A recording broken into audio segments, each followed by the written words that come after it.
nako mji mkuu wa Tanzania, kwa maana kwamba Dodoma pale Ikulu, jambo likali limetokea bwana Zuberi George Mkaraboko. Rais Samia Suluhu Hassan leo akakutana na viongozi wa Simba na Yanga, na baada ya kukutana nao tukapata taarifa moja kwa moja kutoka ndani ya shirikisho la soka Tanzania TFF kwamba dabi imesogezwa mbele hadi tarehe 25. Sasa kwenye laini hapa nimemtafuta kaimu kocha msaidizi wa timu ya taifa ya Tanzania Jamhuri, Julio Kiwelo. Yeye mtazamo wake ukoje kwa jambo hili kwenda mpaka kwenye ngazi kubwa namna ile? Julio, bila shaka watupata vizuri. Mabadiliko ya mechi ya dabi umeyapata, ni tarehe 25. Una maoni gani katika hili?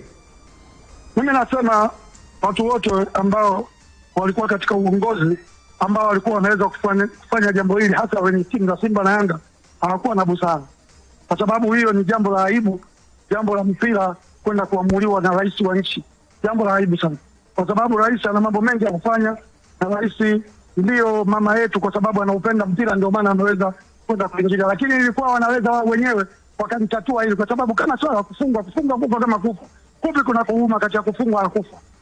Kwa nini muogope kucheza? Kwa nini mlete sababu kila siku, mara mambo mengine ya kijinga? Hata Yanga mimi nilikuwa nawatetea, mpaka watu wa Simba wananionaga mimi nawapenda, na yani kama vile najipendekeza au pengine nina interest na, lakini mimi na muumini wa ukweli nilikuwa nawatetea. Lakini kwenye hili wamefeli, na hata kama walikuwa wanadai hizo fedha ambao TFF wametoa mchangano wake, ilikuwa vipi wasidai siku zote? Wanakuja kudai hapa sasa hivi kwenye kuongeza tatizo, hapo wanaongeza moto juu yake. Hivi vitu vya kitoto ambavyo havitakiwi kuwa na tija katika mpira, kusema kweli. Mimi kama Julio ambaye naonekana labda na base kwenye pande wote kwa kusimama kwenye ukweli, namshukuru Rais wa Jamhuri ya Muungano wa Tanzania Dr. Samia Suluhu Hassan ambaye ameweza kufanya busara kubwa kwa kweli. Lakini kumbuka kwamba FIFA hawataki mpira uingiliwe na watu, na mama kuingia kama rais, anaingia kama mama wa Watanzania wake ambao kulikuwa na mvutano ambao hauna tija. Ameenda katumia, nafikiri hata katumia penseli kuweza kuwafanya watu wacheza. Ndio ni kitu kimoja cha kipuuzi. Watu wanataka mpira wakae kweli waongoze mpira, waache mambo yasiokuwa na maana, kwa sababu wanafanya vitu ambavyo havileti maana na haileti heshima katika nchi yetu. Kwa Yanga wakicheza mechi na Simba Katare ambayo imepangwa na bodi ya ligi, tatizo liko wapi? Leo wanakaa kusema kwamba afukuzwe Kidau, afukuzwe Sibina, wanahusika na nini? Wao shawahi kuona watu kwenye matatizo unaenda kusema viongozi wafukuzwe kwa sababu ipi? Kwa kumfurahisha nani? Ndio, lakini sasa kosa la Yanga liko wapi? Kwa sababu alikuwa anataka uchunguzi wa kile ambacho kilitokea Machi 8. Kocha Jamhuri, uchunguzi wa nini? Tayari vitu vikisha kufanyika, mambo yakishafanyika, uchunguzi wa nini? Uchunguzi wa kitu gani? Unajua, ngoja nikwambia, maji yakishamwagika hayazoleki. Kinachotakiwa watu mnatumia busara, na ndio maana nimesema kuna busara inatakiwa kutumika. Ni kama haya mambo nayoona kwenye mitandao, sijui GSM kamfukuza nani, sijui Mo kamfukuza nani. Hayo ni mambo ambayo yako kwenye mitandao, lakini sio walisia kwa hao wahusika wenyewe. Sasa kama vitu kama hivyo vinaweza vikatokea na wenyewe wahusiki, basi watu wao wanatakiwa wakae na watu wao wanaongoza mpira watumie busara ili kurahisisha na mambo yaende vizuri. Sawa, Julio, narudia tena, ni jambo la aibu jambo hili kwenda kuombwa, na maana rais hakwenda kusema chezeni, na leo tumefanikiwa. Sawa, viongozi wanaongoza mpira pande zote mbili, wawe na busara na wajue wanatakiwa wafanye nini wakati gani. Lakini sasa kocha Julio, kosa la Simba na Yanga ni lipi wakati kuna sheria na kanuni ambazo wako wasimamizi, bodi ya ligi na TFF? Pengine hauoni kuna haja ya kuangalia hao ambao wameshindwa kusimamia sheria na kanuni? Sheria ipi ambayo wewe unaona kwamba imeshindwa bodi ya ligi kurekebisha? Dabi ambayo iliahirishwa Machi 8, sababu za msingi unazifahamu? Sababu za msingi hata kama hazipo, una mzazi wako akifanya kosa, wewe utakiwa kumpata wako wewe kukwambia wewe samahani. Akikwambia wewe samahani, wewe unamrudishia tena, babangu, baba akosi nisamehe mimi. Ndio taratibu wa binadamu. Lakini Julio, kuna sheria kwenye mpira, sheria na kanuni Julio. Sheria hata kama sipo, sheria hizo zilizokuwepo, si basi walikuwa wamechafuja, wameitwa bodi ya ligi, wameitwa na wao, tena wameitwa na waziri kwa vipande tofauti. Hao wameitwa peke yao na wao peke yao kwenda kujieleza. Hilo pamoja kwa masina bodi ya ligi hawakueleza kwa nini game haikuchezwa, wanajua wao, lakini sio issue ya kufanyisha mpira usichezwe, kwa sababu kama mabaya kuliko haya yanafanyika na mambo yanakaa shwari. Ni kocha Jamhuri Julio Kiwelo, kama vile ambavyo umetoka kumsikia Zuberi. Hili sakata hadi kufika kwenye Ikulu ya rais, nini maana yake? Mama Samia katoa Mafiga, moto wa dabi umezimwa na sufuria sasa. Kwa sababu Mafiga ilikuwa ni kuwaacha wale watu waendelee kuchocheana. Okay. Kuvutana. Kaenda katoa Mafiga, moto, sufuria imekalia, moto umezimika.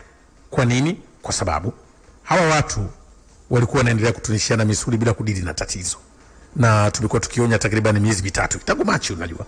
Huu ni mwezi wa 6. Ndio. Lakini kwa nini wamefika huko? Ushabiki, kukosa weledi, hofu na kuogopa lawama. Sheria zipo. Ndio shida, ukiwa na sheria, ukiwa na ushabiki, unakosa weledi, hofu na kuogopa lawama, uwezi ukawa msimamizi wa sheria, utakuwa mnafiki. Okay. Kwa sababu mwisho wa siku utaogopa. Kwa mfano, ili sakata lilianza jana, waliitwa bodi ya ligi na TFF Ikulu, nafikiri nilikwambia. Leo wameitwa vilabu Ikulu, asubuhi ulisema, nadhani ulikuwa unajua. Lakini angalia jana, baada ya kuitwa wakarudisha hoja za kishabiki. Kulikuwa kuna haja gani kupeleka Simba? Unaona taarifa ya Simba iliyotoka, ilijaa ushabiki, sio kwa ubaya. Sasa hawa ndio viongozi wa mpira wanaoidhamana ya kutafsiri kanuni, wamejaa taarifa za uchonganishi. Lakini mama kawasaidia. Katoa Mafiga, moto umezimika na sufuria. Lakini kwenye huu mgogoro nafikiri kuna kitu ambacho kinaenda kuonekana tena. Bado tuna viongozi ambao ukiondoa tu kuwa na mifumo mibovu, wao wenyewe hawawezi kuendesha mifumo kuimarisha. Kwa sababu hapa tulipofika hatukutakiwa tufike. Kama hawa watu wangekuwa wana uzalendo wa kutatua kero, hawa wamefikishana hapa kwa sababu kila mmoja anajiona yuko sahihi. Okay. Hata akikosea anatafuta usahihi. Nimemsikia Julio. Ndio. Anahalalisha ukikosea uonekane uko sahihi. Kwani kuwa na mamlaka ni kwamba unaamua kila kitu? Kuwa na mamlaka una ukomo wa kikanuni na taratibu. Mamlaka ni utaratibu tu. Hata serikali haijaingilia mpira, imetimiza matakwa yake ya amani na usalama kwenye michezo, ambapo katiba ya TFF ibara ya 4 inatambua hilo. Ndio. Katiba ya kanuni ya vyama vya michezo, sheria ya mwaka 1999 kama ilivyorekebishwa mara kadhaa, inatambua nafasi ya serikali. BMT wanatambua nafasi ya serikali. Lakini serikali yeye ndio mlezi wa haya yote. Kwa wakati mwingine akiona mambo hayaendi anaoita. Ndio nikasema hii dabi kwa mama kaondoa Mafiga, moto umezimwa na sufuria. Hiyo sufuria wakati mwingine kikalia moto tu unazima wenyewe. Kwa nini? Kwa sababu hawa watu ukiwaachia Mafiga, maana yake kuwaachia wasimame na kanuni zao. Walikuwa wanaendelea kuchochea mgogoro, hawautatui. Tazama msimamo wa mwisho wa Young Africans. Tazama msimamo wa mwisho wa bodi ya ligi. Tazama msimamo wa mwisho wa Simba. Ulikuwa hauna mustakabali. Ulikuwa unaendeleza kiini cha mgogoro. Tazama hotuba ya kihistoria alitoa Ali Kamwe juzi. Ile ni hotuba ya kihistoria. Ya kihistoria. Sasa maana yake kwa Young Africans na wenzao. Sasa ubaki kwanza hapo kwenye hotuba ya kihistoria, tulipe bili kwanza, ambapo kila mmoja wetu kwa hivi sasa, habari njema ni kutoka Yas, kila mmoja wetu ana picha yake ya mafanikio, ila mara nyingi huwa tunajitafutia vijisababu vya kuto kuanza safari na kuweza kufikia hiyo picha ambayo tumejiwekea. Sasa unaambiwaje? Anzia ulipo. Hii ni toka Yas, inakukumbusha kuwa mafanikio huanza kwa hatua moja tu iliyojaa kuamini kwamba kile ulicho nacho kwa wakati huo, iwe ni kipaji au maarifa, ndicho unachohitajika kuweza kukifanya ili kuweza kufikia ndoto. Sasa tunaamini kwamba teknolojia ina nguvu kwelikweli ya kukuwezesha au kumwezesha kila mtu kufikia malengo yake. Ndio maana tunakupa mtandao bora na mpana zaidi wa 4G na 5G Tanzania nzima, na hili halipingiki. Anzia ulipo. Hii ni kutoka Yasi. Sasa wacha niwaambie kuhusiana na Sabasaba bwana. Hii Sabasaba ni ya kidigitali zaidi. Njoo ujionee wewe mwenyewe fahari ya Tanzania kupitia bunifu za kibiashara na teknolojia ya hali ya juu kabisa. Na hapa unakwenda kujifunza na kutafuta masoko mapya. Sasa wacha niwaambie, kuna mataifa zaidi ya 30. Mwananchi, usikae nyumbani. Hata kama sio mpenzi wa biashara, basi hakikisha unafika kwenye maonyesho ya sanaa katika kijiji cha sanaa. Kwenye michezo pia hatujaacha nyuma hata kidogo. TFF wapo ndani ya kijiji, na kama hiyo haitoshi bwana, kuna pitch. Njoo ukutane na star wa michezo katika kuweza kufunga goli ndani ya pichi. Mataifa zaidi ya 30. Sasa wacha niwaambie, kumbuka mambo yote haya ni kidigitali zaidi katika kata tiketi chapo kwa haraka online. Kwa mawasiliano zaidi, wacha niwaambie tovuti yetu ni moja tu ya Mamlaka ya Maendeleo Biashara Tanzania, tunaita TanTrade, safi kabisa, au www.tantrade.go.tz, au wapigie kwa 0733002014, safi kabisa, na unakwenda kuwapata kwa uzuri. Hii ni eSports ya EFM. Matakwa ya Young Africans, Yanga imewini au imefeli? Na Young Africans mpaka dakika hii wamekwisha pandisha ratiba ya mechi Juni 25. Simba wao wamekaa kimya. Kwa nini? Kwa nini Simba wamekaa kimya? Sawa. Bodi ya ligi, okay, sasa tarudi katika kuweka vizuri hili ili tuweze kupata uchambuzi wa kina kabisa. Hakikisha na wewe unatuandikia ujumbe wako, nasi tutakuja kupitia. Ndio. Kwa TFF na bodi ya ligi walikuwa wanafukuziwa koridoni. Toka huko mechi tarehe 15. Si tarehe 8 kumetoka, toka huko mechi tarehe 18 peleka timu tarehe 15. Nadhani umeona mpaka taarifa za mwisho za kauli za viongozi wa bodi ya ligi. Jana tumemsikia ndugu yetu Karim Boimanda, msemaji wa taasisi, lakini msimamo wa taasisi haukuwahi kubadilika. Mwenyekiti wa taasisi hakuwahi kubadili msimamo. Viongozi wa TFF ndio wakutaka kabisa kulisemea hilo. Walisema mamlaka zinashughulikia. Wakati fulani tulisikia kauli pia za waziri wa michezo akizungumza majibu ya mamlaka, na akisema tumeziachia mamlaka za mpira. Lakini ile hotuba ya juzi ya kihistoria ya Ally Kamwe ikaamsha hisia na takwa za busara ya meza ya Ikulu. Kwamba sasa hawa wameamua kugawana fito na kamba zake. Sasa ile ni busara. Ndio kusema hao wameshinda vita kufikisha mgogoro meza Ikulu kwa malalamiko yao ya kuonesha wamekata tamaa, wamekatishwa tamaa na wako tayari kufanya chochote. Sasa ikishafikia hatua kama hiyo, maana yake ni watu ambao wameonesha, na hata walivyoonyesha hivyo bado bodi ya ligi walikuwa wanaendelea kuwafukuza koridoni, msimulie, mnyamaze, hakuna kuelewana. Sasa kwa nini unaweza kusema kwamba wameshinda vita kufikisha mgogoro meza Ikulu? Wameenda kusikilizwa na wamesikilizana na wao TFF na bodi ya ligi, yale ambao walikuwa hawayasikilizi.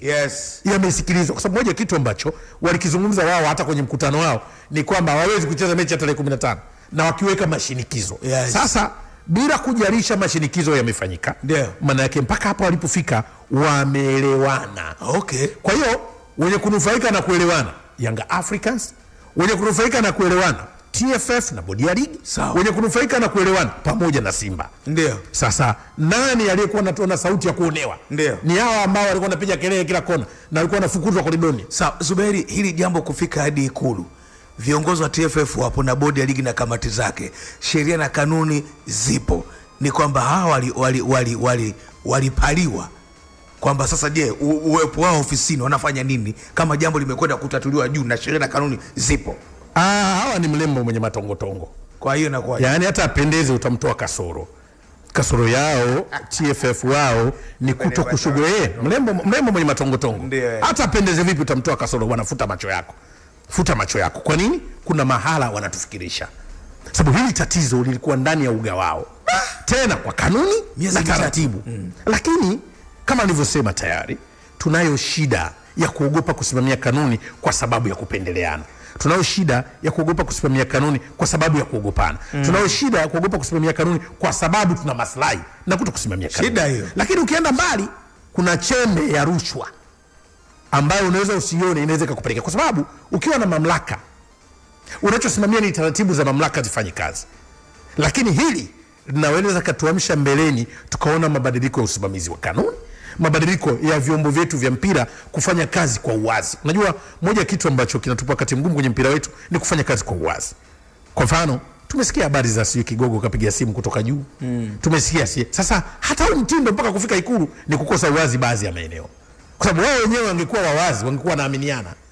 Msipokuwa wawazi, msipokuwa wawazi, kuaminiana kunakuwa chini hapo kile. Kwa hivyo unaona namna ambavyo mgogoro ulivyosadifu ukastawi na ukaonekana sasa umeshika mizizi. Na kila mtu anaamini, anasimamia anachokiamini, ndio ametufikisha hapa. Sasa Zuberi, kuna hili ambalo lilikuwa limetokea mchana kutoka Simba Sports Club, taarifa ya mazoezi rasmi ya timu tarehe 14 Juni Hii inaeleza wazi, tafadhali husika na somo tajwa hapo juu. Najaribu kuliangalia hili jambo kutoka kwa afisa mtendaji mkuu wa klabu ya Simba, sawa, na moja kwa moja kwenda kwenye mamlaka za serikali, kwenye wizara Simba kuomba kibali cha kufanya mazoezi tarehe 14, siku moja kabla ya mchezo.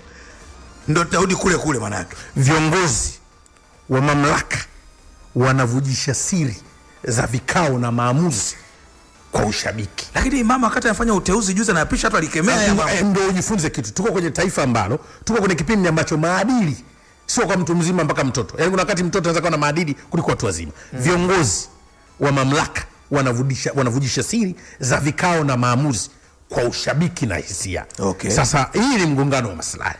Kwa nini unakuja? Ni kwa sababu kanuni zetu hazisimamiwi. Kwa hivyo inampa mtu nafasi kufanya upendeleo. Okay. Na hii ndio inafikia sasa taasisi hazituli. Kwa mfano, wewe unaweza kaamini dokumenti za siri za TFF zinaweza zikapostiwa na mwanahabari.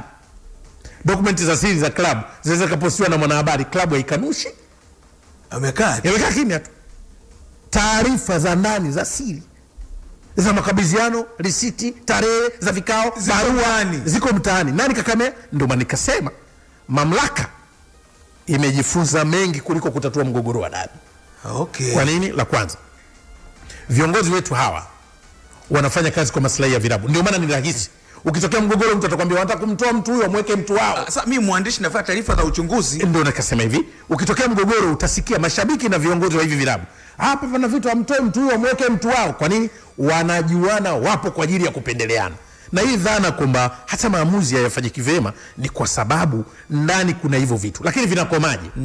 Mifumo ibadilike ya kuongoza vilabu. Sawa Zuberi. Bodi ya Ligi Kuu Tanzania TPLB imeusogeza mbele mchezo namba 184 wa Ligi Kuu Soka Tanzania Bara kati ya Young Africans na kikosi cha Simba ambao ulipangwa kufanyika kwenye uwanja wa Benjamin Mkapa Juni 15 kuanzia saa 11 kamili jioni. Mchezo huo sasa utafanyika Juni 15 mwaka huu kwenye uwanja wa Benjamin Mkapa kuanzia saa 11 jioni. Bodi inazitakia maandalizi mema klabu za Yanga na Simba kuelekea mchezo huo. Imetolewa na idara ya habari na mawasiliano ya bodi ya ligi kuu TPLB leo hii Juni 13. Tumemaliza hili jambo. Nafikiri jambo limefika tamati, na nadhani sasa binafsi mimi ukiniuliza ni wakati sahihi kwa mamlaka za mpira wa nchi sio kutoka na kinyongo kwenye hili jambo, likawabadilishe mwenendo wao wa usimamizi wa mamlaka za mpira. Okay. Kwa sababu tumesema tayari hawa ni mlembo mwenye tongotongo, alafu hata ajipodoe vipi apendezi. Tunajua tu pale pana shida. Yani mamlaka za mpira kwenye hili ni mlembo mwenye tongotongo, hata ajipodoe vipi apendezi, kwa sababu liko kasoro za wazi. Sawa. Usimamizi, maamuzi, wakati mwingine kufuata uadilifu. Kitu ambacho kinazalisha migogoro ambayo inatokana na udhaifu wenu wenyewe. Sasa nadhani kama wameliona kwa tija, siku za usoni shughuli kama watarejea tena. Sasa baada ya dabi kuhairishwa Juni 15 Jumapili, nawaambia ni tena tukutane G-Sports Bar Mbezi, daraja ya Nyambizi, karibu kabisa na roundabout ya White Sand. Njoo pale tule nyama kuanzia saa 4 kamili asubuhi hadi saa 6 usiku. Dabi zimeahirishwa. Unataka nundu, unataka paja, unataka salala, steak, maini, figo, vyote unakwenda kuvipata pale. Wakati unapata vinywaji baridi na nyama choma nzuri kabisa na mziki wa taratibu safi kabisa. Lakini wacha niwaambie kuhusiana na NIC. NIC kwa maisha yako yaliyo salama, chagua Bima Life.